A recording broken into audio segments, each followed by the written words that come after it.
How you doing, everyone? Welcome to another episode of the No Beef Podcast. You know the face, you know the name. Bobby here, back again. And today we have a very interesting guest, a very interesting and special guest. And I've been working really hard to get her on, and I'm very happy to be able to say that finally she makes her debut, her appearance on the show. And you know how we do it, guys. We do not introduce the guest. The guest introduces themselves. So please, special guest, tell us who you are. Hey everyone. Thanks, Bobby. Thanks so much for having me on your amazing podcast. So my name is Pavithra, but people call me Pavi because it's easier, and also because only people who are yelling at me tend to call me by my full name. So prefer Pavi. And so I've worked in community engagement. I'm an anti-racism consultant. I'm also a researcher, and I'm an ethical entrepreneur. So that's to put it in a nutshell. That's what my background would be. Okay, Pavi, thank you Yeah, again. So you know what I talk about. You know what I like to do to create awareness and have these conversations. Um, it's very interesting, this topic, isn't it? Racism and discrimination, especially between my community and your community. You know, oh yeah. it's very easy to say that people in my community and people of your community don't really have this kind of conversation. And we'll get to that. I just want to ask you, okay? Sure. I'm aware of your thoughts on racism.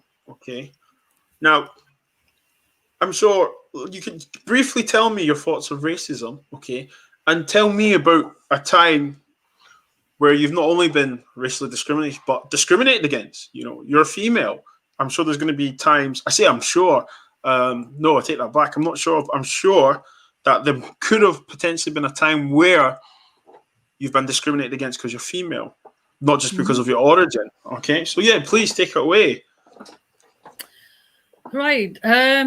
So my thoughts on racism. So racism is such a complex, dynamic issue, right? So often when we're talking to people, I talk to white people. White people don't like being referred to as white, and that itself is Mm-hmm. in it's inherently problematic because it's like you don't see yourself as the other, you're the norm. So Yep. people get defensive. Mm-hmm. But I think in Scotland, especially, like we've been here for about, so my husband and I came here in 2008, and we've been in the UK since 2004 on and off. Mm-hmm. And I would say that it's a very complex topic that people don't really want to talk about.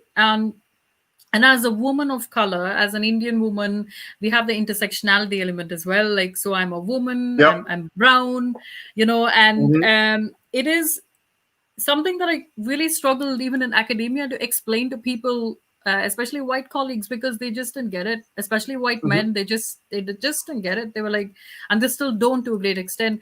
So yeah, I have been discriminated against because of my gender and my race simultaneously. So there's a lot of racism, sexism, misogyny that that I have experienced. And one such incident would be, so there was a place, a shoe shop in Leithwalk, and Okay. this incident occurred about 2 years ago.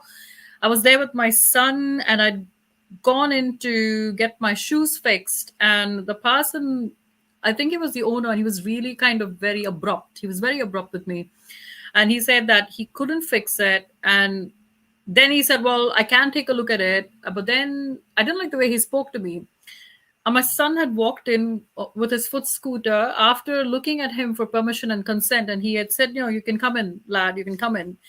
And when we went in, and he continued to be aggressive, pretty aggressive actually. So I took the shoes away and I said, thank you, but I think I'll find somebody else. He got really mad at me and he said, why don't you go back to where you came from? Women like you are the problem. And I was like, whoa, first of all, what the heck was that about? And I was very mindful of the fact that my son was there.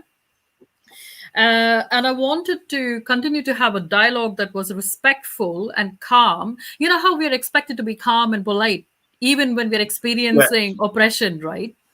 Yeah. So and I was like, okay, I want to teach my son, I want to show my son how to be polite and calm, and we're having um a conversation where we are being oppressed, because the other person may not necessarily get the fact that they are being racist. I mean, they'll know fully well that they're being racist, but Hmm. they will act like I'm the problem. I'm the angry woman of color. So I was very aware of all of that in my head when he was doing that. I was really mad as well. So I said to him, I said, this is not the way you should be talking. And also, um, why would you say that to me? Why are you making that assumption that this is not my home? And Yeah. I kept thinking about all the, the people I worked with, the people who are really vulnerable, isolated refugees, asylum seekers, people who come here hoping that Scotland is a safe home for them. And I kept thinking, what Hmm. if it was one of those women and families who walked in with their children?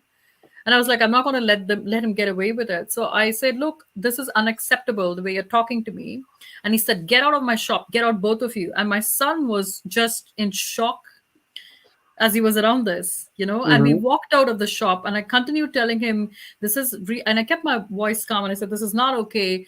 I'm going to report you, and this is absolutely not okay. You made a lot of assumptions. You are racist. This is what racism looks like. Yeah. People assume racism is just overt. I said, you've been an overt racist, but what you're implying is I don't belong here. I said, my son is a Scot. How dare you talk to us like this? And there were passers by walking by, and my son went to the car and he said, Mom, why did he do that? Why did he do that? And Hmm. this is not okay. I hope you're not going to let him get away with it. And that's all he said for the next 2 days. He completely shut down. He had high fever. He felt really ill. And every single time we've experienced racism, he is shut down. And there's a whole Yeah. reason why he does that. And I'll explain that later. But I wrote about it. I put it up on Facebook. A few of my white friends said, make it public. And I said, when I make it public, all the far right nationalists find me and I get death threats. But I said, you know what? I'm going to do it because this is wrong. It could happen Hmm. to anybody else. I did Hmm. it. I got about 250 comments in about 3 hours, Yeah. and loads of hate comments, assuming I'm a Muslim because I'm Asian. For some reason, I'm Muslim. And all of that. Go back to your country. What a sick, horrible mother you are, raising your son to be around the racism. I was like, hold on, this is actually getting humorous. You're accusing me of ensuring my son is around the racism, but you don't have a problem with the racist. Yeah. So yeah, that would be one very vivid example that stands out. I mean, there have been innumerable incidents, to be honest. And um and Pavi, for the comment saying you're a Muslim and stuff. Let's, for the people that are watching, can we identify where you are from, what your religion is, and what you identify as? Because I know you, I know what you are, who you are, and so on. But for the people that are watching, people that watch yeah, this back, please let them know. yeah. So I am a South Indian woman. I am from the state of Tamil Nadu, from a city called Chennai. I was raised in a Hindu family, but I am not religious. I don't follow a religion. I'm very interested in religions. I'm very respectful of other people's religions. And this is why, even as somebody who works in activism, who's very invested in seeing communities come together, tend to fight a lot against Islamophobia, against anti-Semitism. And so, yeah, so I would say I was born and raised a Hindu, but Hmm. I'm not religious, and I'm more exploratory, is what I would say, as a So, so, person. so, so, thank you for clearing that. Okay. Yeah, So when you get comments to say, "Oh, you're a Muslim," or "You are go back to your own country," or you know, death threats, the people that call you suicide bombers and stuff like that. On a real, how does that make you feel? Because the funny thing is that what you put up was a scenario of what had happened to you and your son, happened to you and your family, and you just wanted to express your feelings, which is your social media platform, which you have 100% entitled to do as you please. hmm, How does it make? How do you feel when you read those comments? You know. yeah. So that's a really good question. To be honest, nobody has asked me that before. because they just assume that I roll with it. But the truth is, it's really difficult because A is I'm very, very aware of my privilege in that, as a lot of my friends and colleagues are hijab wearing Muslim women, Yep. have Muslim surnames, and they experience so much violence. And people assume Mm-hmm. violence is just physical, and violence isn't just physical. It's in the fact that people feel the need to be emotionally abusive to people just Mm-hmm. because they're Muslim, because the media has decided to blow everything out of proportion and synonymize Muslim and Islam with terrorism. So Mm-hmm. when I read comments, I see the anger and I see the ignorance, and I also see the willful ignorance. You know how in Britain we always give people a free pass for being racist? They're like, oh, no, no, they're ignorant. And I'm like, no, there is a difference between ignorance and willful ignorance. When people do it repeatedly, even after somebody's taken the time and emotional labor to explain it to them, Yeah. because they can't be bothered doing the research themselves, that is willful ignorance. So it makes me angry. It makes me really frustrated Mm-hmm. because this is my children's country. This is my children are Scots. They're first Scots before they're Indians, and that is how they identify. Um, it makes me angry and really frustrated. It makes me annoyed. And also, what happens is I usually, after a point, tend to start looking at it as a social experiment because the comments are so bizarre and they make no sense. They're actually very funny. So I will often send links to my friends in academia saying, hey, do you want to use this as a social experiment, as a case study for one of your projects? Because look at the comments, look at the cognitive dissonance. And do So, you know what? That's a testament to you with your to laugh at it and to look at it that way, because as you said, you're not asked how do you feel. You're not even probably asked how do you cope. yeah. I wanna emphasize that you are a parent. Okay, Hmm. you have brought children into this world. Okay, you've gave birth. You are also a human being. Okay, and also we need to emphasize you are a woman. Hmm. Okay, and some people can say that's a double whammy, a triple whammy, even. Being Indian, being female, and being a mother, and to have all those feelings, and then to be treated such, and then not even to be asked how are you, or to be asked how you're coping, and then on your social media, you wake up and you see all these vile comments to people who don't know you, who just Hmm. are racist, or people who are not racist or are just ignorant, who have no idea of what you went through. And it pains me when I hear that, because Scotland is very diverse. People might not like it, but it is. And that's why, for me, Scotland is beautiful. It's because we're so diverse. We celebrate and embrace cultures: Indians, Africans, Caribbeans, white Scottish. They're all celebrated. You go from bloody haggis and tatties, you go to jollof rice. You can talk about Pakistan and Indian different kind of types of curries and lentils and stuff. We are embraced. Unfortunately, there's a minority that are against us. And I'm not going to label it as far right or anything like that. I'm just going to call it a minority, because right now, I just think to myself that in 2020, okay, Hmm. we're still having these conversations, and rightly so, in the sense that we need to create more awareness. We need to have these conversations, but also I want to express the feelings, okay, and the emotions, because this is where the mental health comes in, Pavi. Okay. Yeah. Now, you, after reading all of that, you've got to go about your day. Hmm. Okay. You've got to go take your children to school, be with your children, be with your husband and stuff. Yet knowing that's all up here, and you've seen it with Hmm. your two eyes. And I salute you, because you go about your day, you go about your work, your job, your family life. You're the mom, you're the wife, and then you're Pavi at the end. And I salute you for all this. I want to quickly segue onto what can we do. And when I say what can we do, in your opinion, Hmm. how do we eradicate this? And when I say eradicate, I don't mean kill people off. No.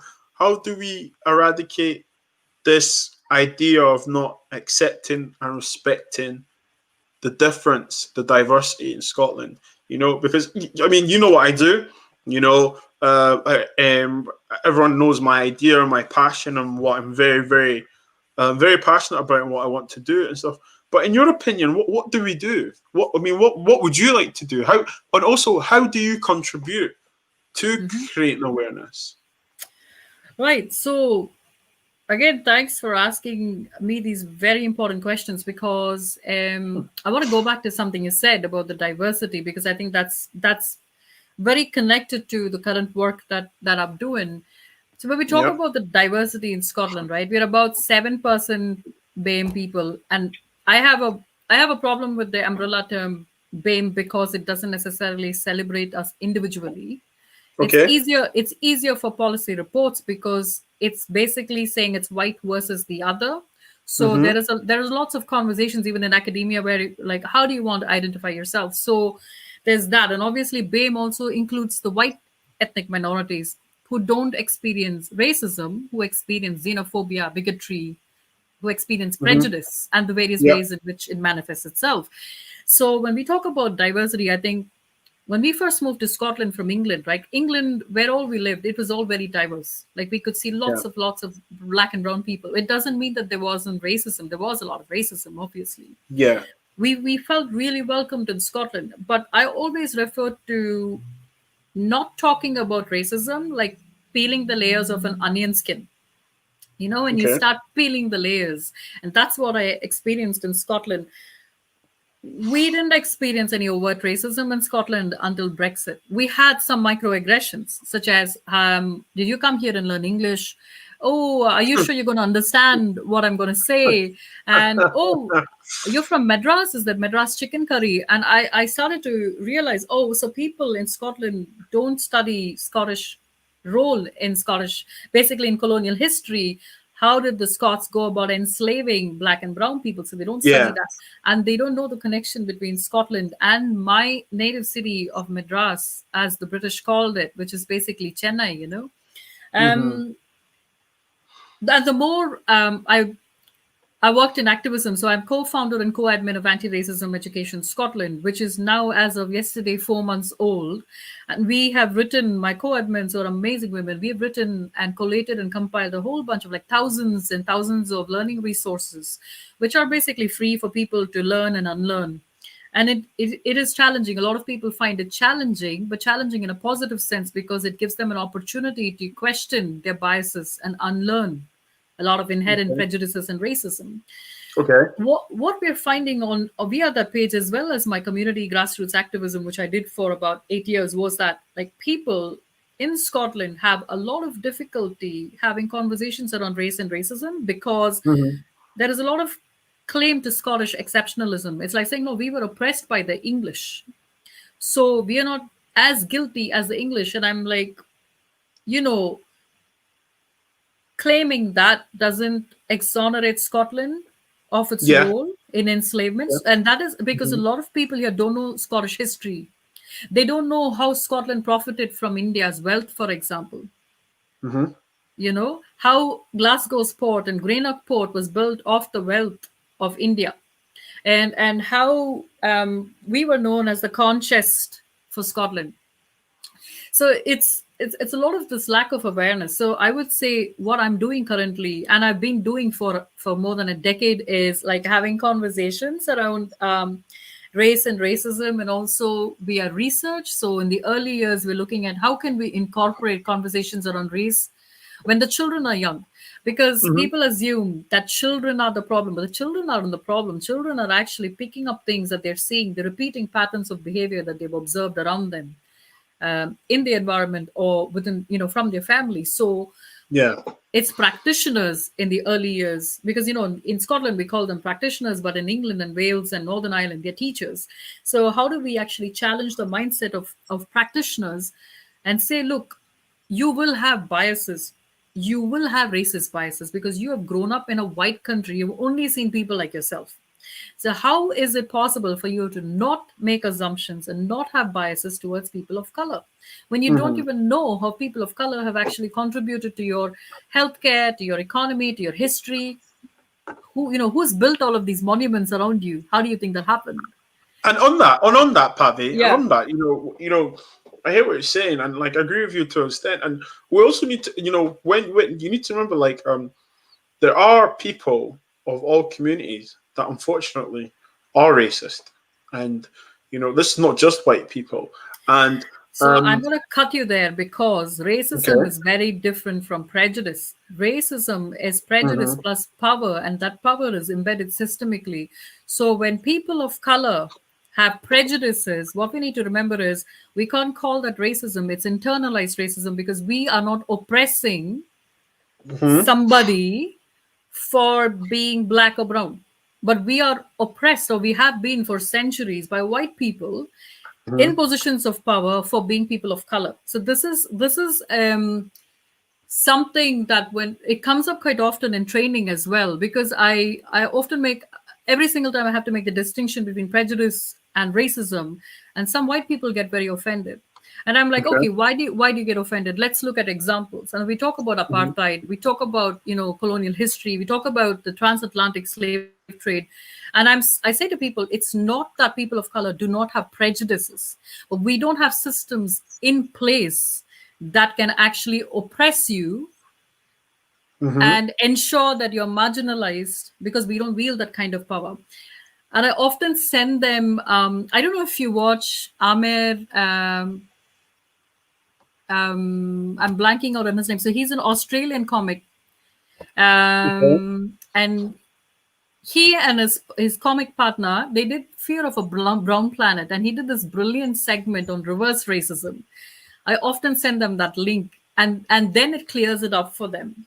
okay, So yes, we have biases, we have a lot of prejudice. People of color can be bigoted, can have we can be xenophobic, we can be prejudiced, but we cannot yeah, be racist, because there is a hmm fundamental difference theoretically between what racism is. Because people look at racism as very overt. I don't like the color of your skin. Hey, that person was racist to me. But it's a lot more complex than that. okay, okay. Yeah. So like, um, when you do these kind of trainings and have these conversations, you know, you are obviously aware that not every white person is a racist. Obviously, you are Yeah. aware that the usual stereotypes isn't really, it is common, but unfortunately in some cases it's not, which is the fortunate part. So how do you, when you come across allies, okay, let's Hmm. say allies, okay, how does that make you feel? How do you feel? So when someone from the white community or someone from a non-BAME community approaches you and says, "I agree with you," Hmm. how does that make you feel? Like, does it, when I say how it does make you feel? Do you do you gasp with relief, or do you accept that it is just a minority we're working with, that we're trying to change, and trying to change a stereotype, change institutional racism and discrimination? You know, because like within my network, I'm Hmm. very fortunate that um, when I say my own network, I mean obviously the BAME network that I'm the chair of. I'm very fortunate that different races of different communities come forward and want to help me spread this word, the passion of anti-racism and discrimination, and obviously improve the diversity.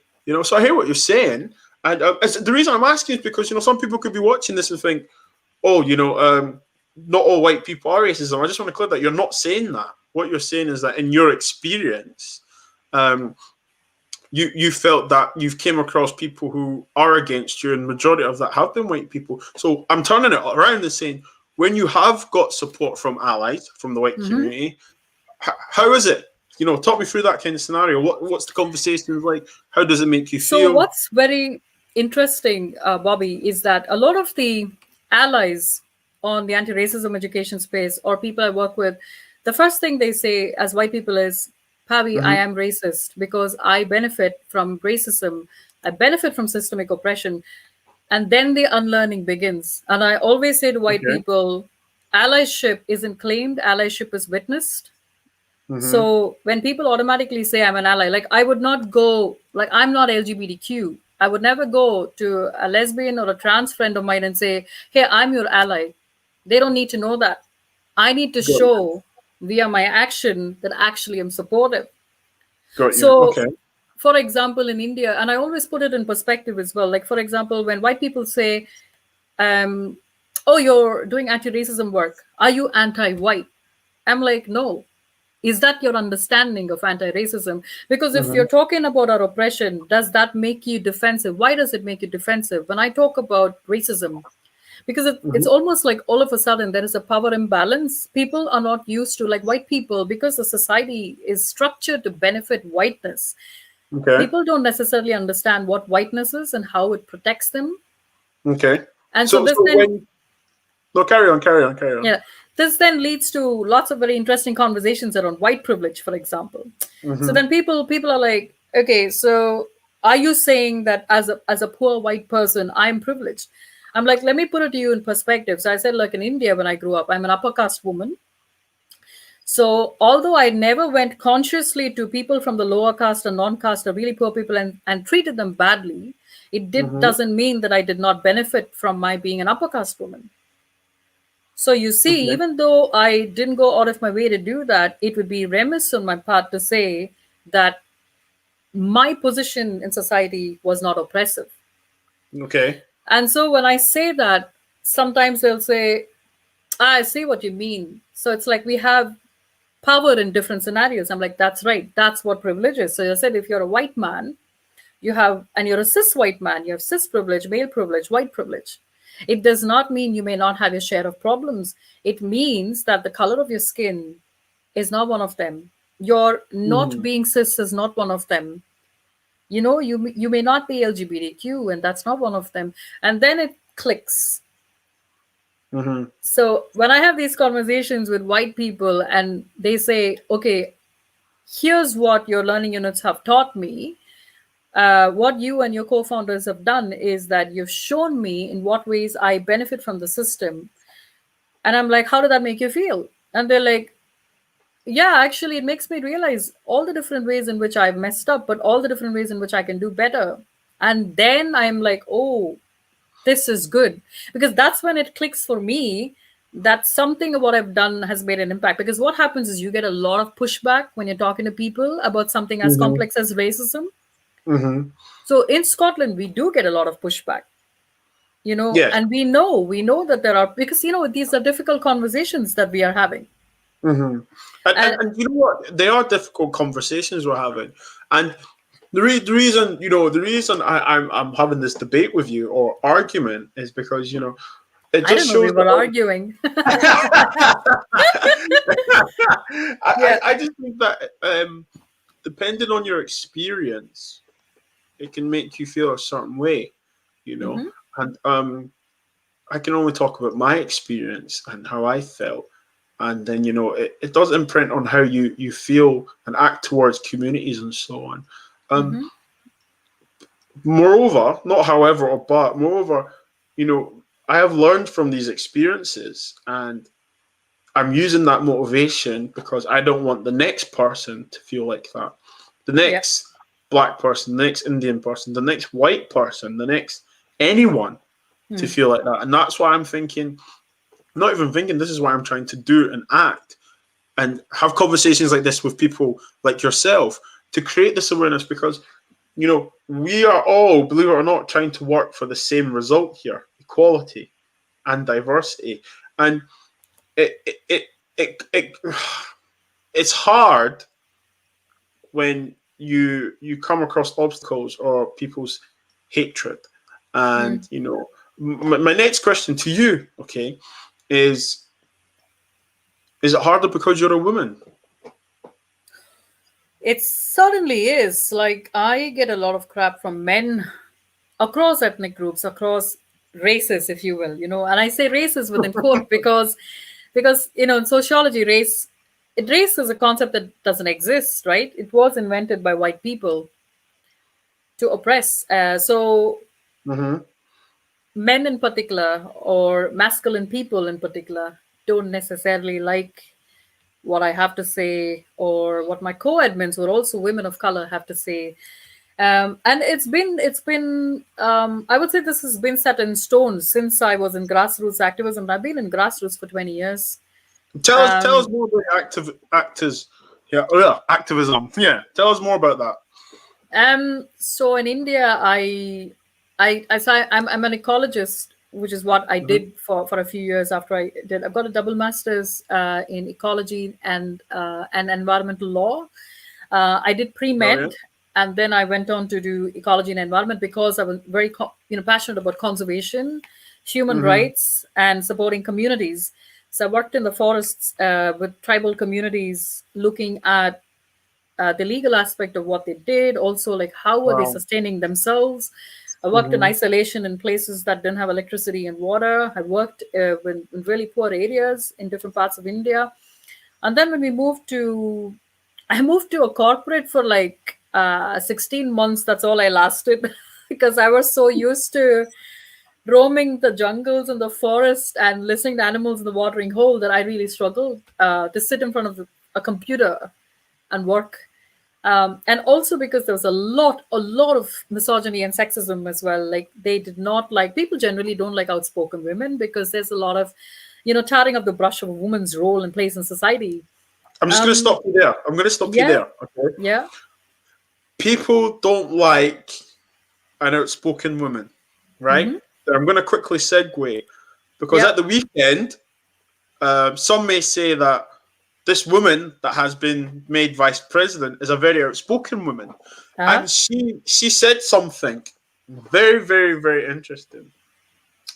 I may be the first woman, but I will not be the last, right? And Hmm, that really sunk in with me. You know, in 2020, she's the first, and as I've said to you yep, privately, yep. being the first of something in 2020, it's quite sad, isn't it? You It's know, depressing. It's yeah, really depressing. and Hmm. but then we can, like I've said to you, you can look at it from both ways. It could be okay, yeah, blow your way, but then you can also see it as a celebration and a Hmm. step forward. So I know I've asked you about yourself, but I just want to quickly ask you, segue onto this. When Hmm. you saw Kamala Harris win, okay, Joe Biden won, okay, and she's Hmm. vice president. Would you say? I mean, this is my opinion. I think across the globe, that was a massive step forward for women and a massive step for equality. What's your thoughts on that? So, my opinion is not the most popular opinion, but it is the opinion that is quite in sync with what a lot of leftists have, and I'm a leftist. Which is Okay. that okay? So Kamala Harris is half Tamilian and half black. So Kamala Harris's mom is from my community. They're Tamilians, uh, Okay. and so when I started following Kamala's career many years ago, I was really pleased that she's a woman of color. She's half Tamilian, lots of Tamil pride. But I also saw that she is responsible for the mass incarceration of a lot of black Mm-hmm. people. She's Mm-hmm. put a lot of black people behind bars because of wanting prison labor. Joe Biden's political history is not without its fault. I mean, one can argue that they're all politicians, but we Mm-hmm. should always hold our politicians accountable. Yeah. So just because she's a woman of color, it doesn't excuse her from problematic behavior. And I would say the same for Joe Biden. So what are they going to do? Because they need to take really strong steps to address the racial divide in the US. Mm-hmm. So when I see Kamala Harris, it's like looking at Preeti Patel, for example. You know, just because you're a woman of color, Preeti Patel has also gone and disregarded the existence of systemic racism in the country.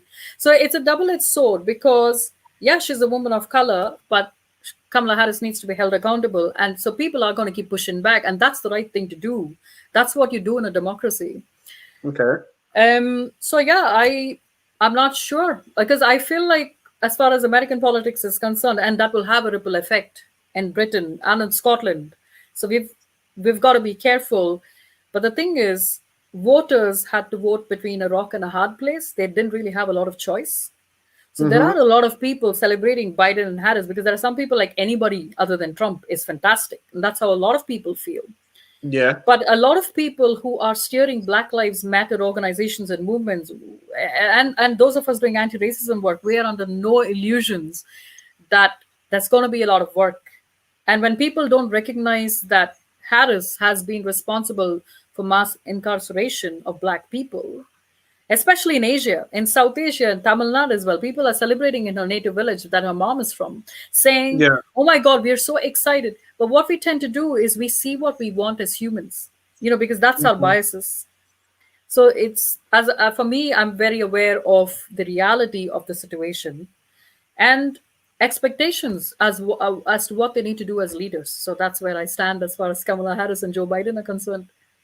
I'm glad you gave your point on that, which is interesting because I didn't see it like that. Hmm. I obviously saw it in a completely different way. But that does make you wonder though. But you know, we're not politicians, anything but we're just law-abiding citizens that take interest in certain topics in the world. And for me, um, it was massive because okay, I hear what you're saying. Fantastic, I do get that. But there are messages to be united. And I say a saying, not that I'm the president or on that level. I say, You united never for the know. diverse. No chance, no chance.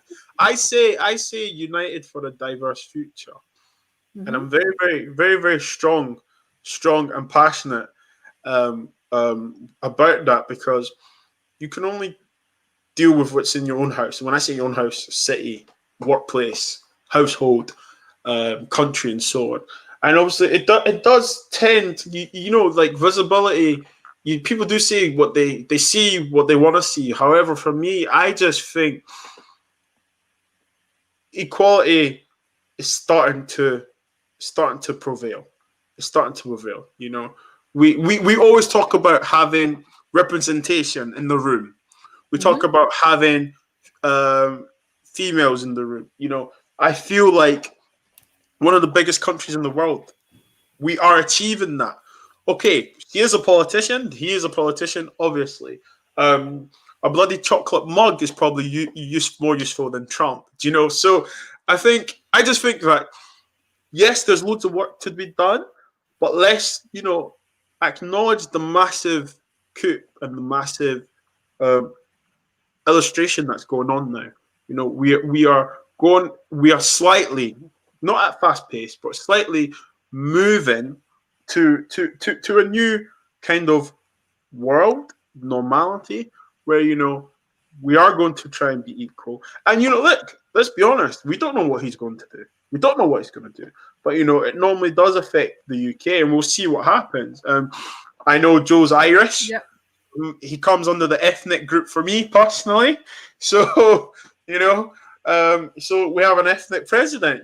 So I'm gonna come away from that because I just wanted to know your opinion on that. Okay, Pavithra. So what I'm gonna ask you next is gonna be a tough question. Okay, and I want you to be Hmm. honest about it. Okay, um, your kids.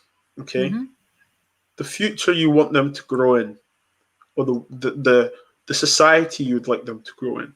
The reason I'm asking that is because I'm a parent as well, Hmm. and I'm sure many people that watch this back are watching our parents. And let's take away color, okay? Let's not identify anyone. Let's just say human beings. We all want our kids to grow up in a safe place, right? Have a safe future, not be not be scared. Grow up to be happy, and you want to be able to contribute to that happiness. Yeah. What happens when that doesn't happen? How how does it make you feel? How would you identify ways to making the future a better place? Now, I'm not saying how do we eradicate racism. I'm just asking you as a parent, Hmm. how do we ensure that our children are going to be living in a better world, better society? Well, the first thing is, as people of color, we can't eradicate racism. It's up to white people to actually do that. But So then, wait, on that, yeah, right? On that, yes. okay. You say it's up to white people to eradicate it, okay? Hmm. Okay, I can agree with that sentence to maybe half of that, okay, statement, because we also need to stand up. We need our allies, we need our Mm-hmm. white friends, our non-BAME friends, whatever, and BAME friends to stand up, be loud, and take responsibility and accountability. Correct? So responsibility and accountability lies with the people who created the systems in the first place.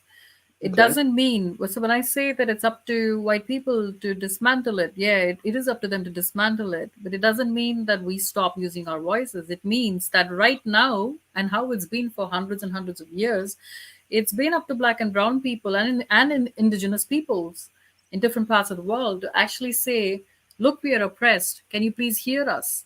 And Mm-hmm. then you receive so much gaslighting. It's exhausting when you keep talking about it repeatedly.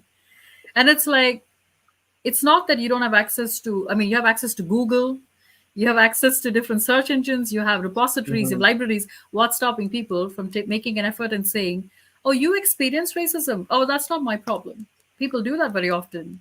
We have, Yep. when we talk to white people about it, or even like more privileged Indian friends about it, who are protected by class, Mm-hmm. it's not that they don't experience racism, but it's just that it's about having that privilege. It's like I can choose to extricate and distance myself in that situation. And Okay. so when I've talked to a lot of white people about it, they're like, oh really, I'm so sorry to hear it, I'm so sorry that you're going through it. But they don't see it as their problem, they see it as my problem. So Hmm. that's what I mean when I Okay. say it's really important that when we didn't create these systems in places, Mm-hmm. and I'm not referring to issues between black and brown communities or ethnicities.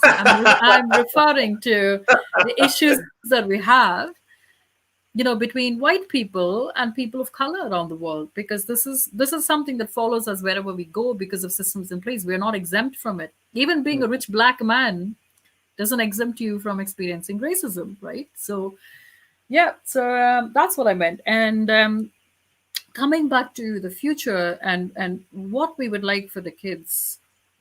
Yeah, I mean, like my daughter asked me, she said, Mom, will I always be asked where are you from? Unfortunately, yeah. Yeah, and that's what I said. That's what I said. I said, I don't want to pretend to, I'm not going to mollycoddle you. I'm not going to pretend that it's not going to happen. I was like, it's going to happen. Mm-hmm. And you're going to have to figure out a way to deal with it. And when I explained this conversation to my white friend, she said, I hadn't realized how privileged I was, Pavi. I don't have to have such conversations with my friend, but with my daughter. But you know what I can do? I will educate her on how not to be racist and how to See, that's recognize what I'm that saying with racism. you. Yeah, That's what I'm saying with you. That yeah. like the many people I've encountered, whether they be white or of a different a different race, majority of them have all said the same, Bobby. I want to learn. I Mm, want to, teach my kids because I wouldn't. Because some of the conversations I've had with people, I've said, imagine this happening to you, and they're like, oh, I can imagine. I'm like, yo, but imagine yeah. it happened to your child, you Hmm. know. And unfortunately, we live in a society where now there's online bullying, there's Hmm. emotional bullying. Being the Yep. only kid in the playground is a very lonely place. I've been there. I've done it. Oh, And absolutely. there was no social media at the time. Yeah. So was I fortunate? Was I lucky? What about the kids now? And it's just the reason I'm asking you that is just because I know if I asked you what do you want the black and brown kids future to live in, but I want to include. I'm all about inclusion. You know me, Pavi. I want to include everyone. I want Hmm. because it's our world. It's everyone's world. We're all human beings at first. Okay, I've said it so many times on every podcast. If we get cut, we all bleed the same color. Okay, Hmm. and as parents with kids, um, we want our kids to be safe. We want our kids to be okay, to be safe and sound, So that's why I didn't put any color on that question. And the funny Hmm. thing is, we want the same. If I put color on that question, we still want the same. If I asked a white woman or a white male, they want the same. Yet, for some reason, at Hmm. one point in stage in life, we're segregated, or someone tells us we have to be segregated. And this is where, I want to change that. I really want to change that. And Like, for the life of me, I don't care if it takes me 10 years, 15 years, 20 years, 30 years, 40 years, whatever. It will change, because I want my son, your kids, to be able to walk down the street with their white friends, okay, and be identified by their names, not by their race. And if you want to ask them where they're from, that's always going to happen. I assume our kids are going to have Scottish accents. They live in Scotland. They're Scottish. It happens. As a Scot myself, a Nigerian one, when I travel, I know people look at me. They see tattoos. They see this brown skin. They see this boyish good looks, baby soft skin, and they think... Okay, hold on now. and they think, where's he from? Then I speak, and they hear the Scottish accent. And it's like, where are you from? Cool. Because do you know what? Sometimes when you ask that question, it also is an icebreaker, But And we know the difference. We're we not do know the stupid. difference. We do know the difference. I get what you're saying, but isn't it time we saw it in a positive way? Because that's like, so I'm going to interrupt you there. That's like holding a knife to somebody and saying, you know what? Grin while I hold the knife. Just grin at me. Because what we're doing is, yeah, but that's true. So people often say, you're being divisive to us, as co-admins. You're being divisive because you're talking about race. Why are we accused of being divisive in activism where we don't have people saying things to us like how people say to you? We have people challenging us consistently because we are raising things that is very discomforting for them. They don't want to hear it. And so what happens is, we are considered, or people who talk about anti-racism are considered to be divisive. Have you seen this going around where you talk about anti-racism and you're accused of being a racist because you're talking about anti-racism? That makes no sense to me. So it's like, why are we doing it? Is because we want equality. We want a seat at the table. We want to be recognized by our names. We don't necessarily want to be told, oh, you're a brown woman. True story, by the way. Happened to a client of mine who's Nigerian. True story. She was told that she's going to be screaming really loud by the midwives when she was going to give birth to her child. Also happened to a Malaysian client of mine who was told by the midwife, oh, people like you're going to scream loud. And I was like, where are you getting this information from? It's a lot of willful ignorance. It's a lot of being unwilling to learn. And it's a lot of ingrained unconscious biases. So when we talk about divisiveness, it's almost like we are told, oh no, you're the problem because you're actually talking about the problem. But no, we're not the problem. We are saying we want equality. What does that mean though? What does equality mean to people? It doesn't mean we don't talk about it. It means we want people to understand the pain. We want them to understand how harmful it is when something is said, when something is done, and the impact on the mental health and the well-being. And we do this for everybody, So when I used to run community support groups, I ran it for about 6.5 years in this place called the Pregnancy and Parent Center, which was in Tollcross. And 98% of the people who attended my group were all white. They were all ethnic minorities in Scotland, people from around the world who used to come to the group. And when Brexit happened, I remember that day, we had a very special group. People were devastated. They were really devastated. And I had loads of people writing to me after that saying, thank you for having that space, because that's the only place I didn't get spat on. I didn't experience xenophobia. I didn't experience discrimination of any kind. I felt safe and I could talk about whatever I felt. Wow. And so when I talk about racism to people, I say to people, I will not differentiate between the help that you need and the help that a black or a brown person needs. Because that's what equality is. But you see, we're not viewed the same way in society. That's what I need you to understand. Yeah. Okay. Okay. So then I'm going to argue that as well. Okay. Yes, I like it. Then shouldn't we, the message we want to give out, or the visual we want to give out, shouldn't we make it structured?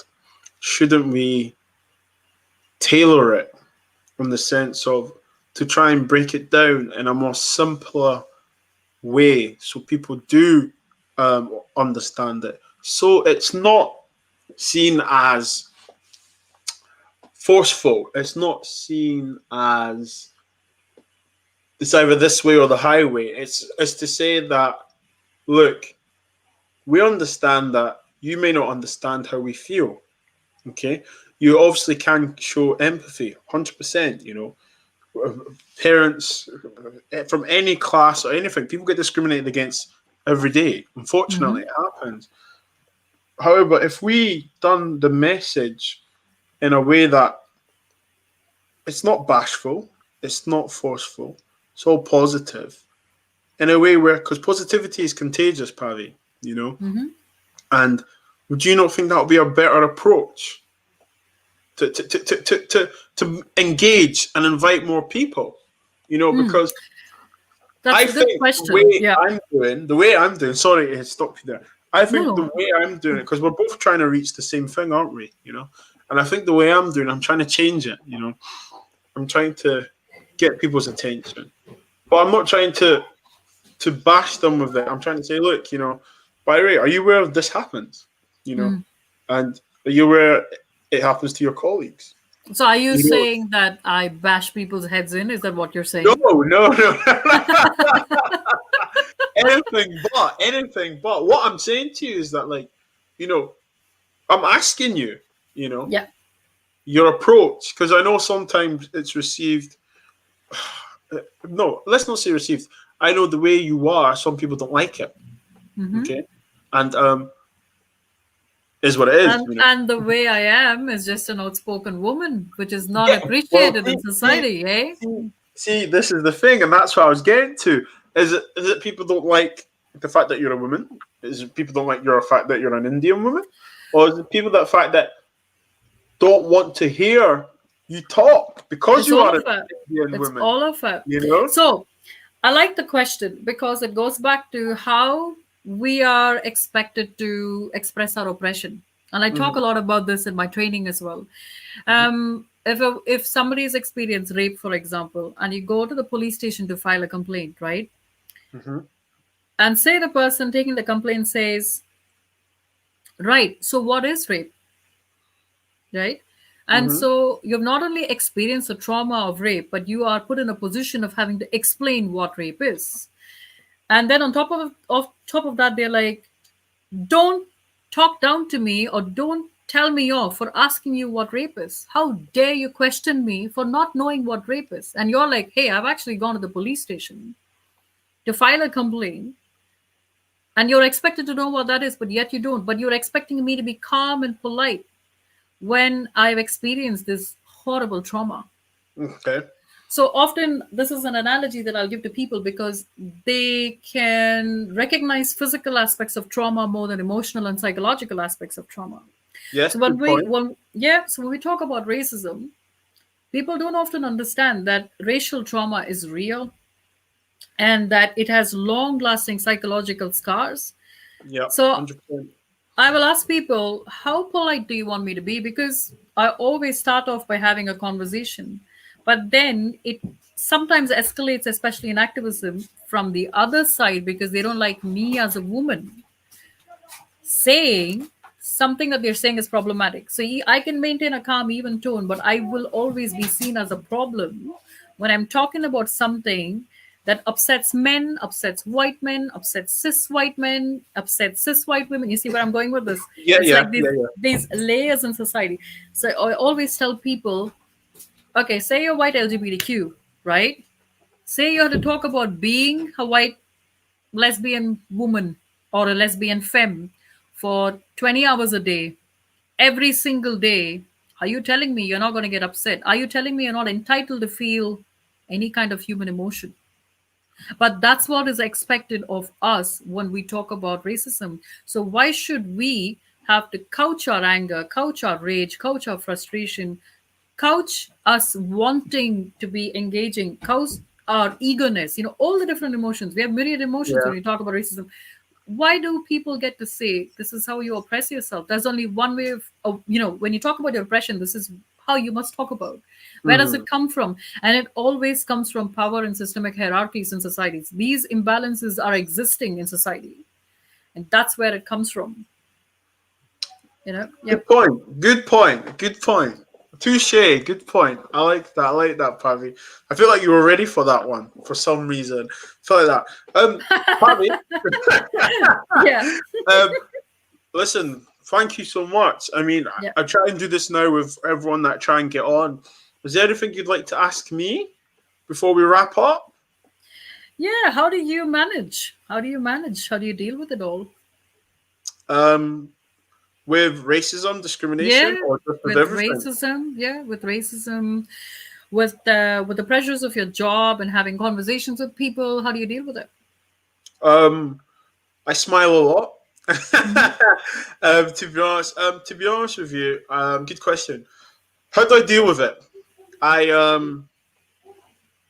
If I'm honest with you, when I talk about it, I try and deliver it to make them feel the same. Mm. I make it intimate and say, imagine if this was your partner, the love of your life, your husband, your wife, your child, blood relative, and then imagine someone does and says this to you because of the way they look, or because of their disability, or because of their sexuality. And then imagine for the color of their skin. Mm. And then, majority of them always get it. And, for me, I laugh it off. And when I say I laugh it off, I don't mean I go, ha, ha, ha. I smile because I've got through it. I have a support system, my support system. And internally is my wife. She's my best friend, Mm. Our little boy, he's my greatest achievement. Well, both of them are my greatest achievements. And, I look at the life I've had and I think to Yeah. myself, I'm going to tell my story. I'm going to tell people, yeah, I've been there, done that, And I cope with by knowing, I already know what replies I will get. I know what empathy I will get, and I get that. Let's make a change so it doesn't happen again. You Yeah. know, let's say, okay, do you know what? This is what's happened in the last 21 years. Okay, for the next 21 years, let's try and do something different. And that's why I always put myself forward for stuff, to talk, to share experiences, because having people with real life experiences, goes a long, long way than someone who has never experienced anything trying to talk to you about it. And that's Absolutely. how I cope. Every Mhm. day is a new day. It's bloody tough sometimes because you mentioned trauma, and it's crazy, isn't it, that Yeah. um, when you're a kid, you're the only black person in your class, only black Mm. person in your football team. It's not only you're just trying to fit in or just be yourself. People are looking at you.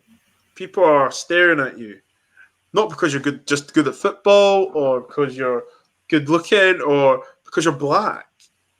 It's quite tough, and Yeah. I Yeah. feel like I've coped with it all my life. There has been times where mentally it's been tough. However, with the experience I've got through it, and this is why the network I've created in my workplace is to be also act as a support system. And one thing that doesn't get spoke about in majority of communities, especially ours, is Mm. mental health. Oh, And absolutely. I Absolutely. I I choose to try and speak more and conversate. A problem half shared is a problem half solved. Mm. And I think my way of coping that also is by doing these podcasts. It's by Mm. talking about it, sharing experiences with people of different races, male and females. And, your mental health is tough, especially with COVID right now. It's tough, Mm. you may feel isolated and stuff, but it's something we need to be inclusive. I love all the video meetings that I have, it's very good. And also, I think if I'm honest with you, my son, My son is my best friend. Oh, he's cute though. And thank you. He's literally he's there's not even a word. There's every word I can say, but I see him and I think, yep, okay, Daddy's gonna do. Daddy's got this. Don't worry, you know. And I think, yeah, that's how I cope. And I advertise this as much as possible. My network is also a support system. Yeah. I want you to come to my network or at my workplace to be safe and sound and be free, be peaceful. You're welcome, whether you're white, black, Asian, Pakistan, Indian, Southeast Asian, East That's Asian, it, isn't it? That's ultimately what Irish, it is. Yeah. you know, anything. And the fact that my aim is that when someone joins the council, they're told about the network, you know, and they meet me and they meet the network. And I'm like, yeah, you know, come and be yourself. We want you to be yourself. And I hope by then the council will even more reflect his diversity and we'll see more potentially brown and black people in leadership roles. Who knows, you know? But, you know, that's how I cope. That's how I cope. And it's a very long-winded answer. And that's why when I met you, you know, I just explained what I want to do. You know, I want to make it more diverse, create this new mentality of accepting and respecting. Simple. And on that note, I'm going to conclude because I know you have kids that need to go to bed. My son's just here saying, I want to hug, So, guys, listen, it's been a great episode. That's another episode of the No Beef Podcast. Safe to say there's no beef between me and Pavi. Please like, share, and subscribe. Please like, share, and subscribe. And, you know, listen, guys, inclusion is key. COVID-19 is serious, you know. Speak to someone. If you feel lonely, speak to someone because, you know, it's tough out there and you're not alone, okay? Thank you, guys. Have a nice night and good night. Thank you, Bobby.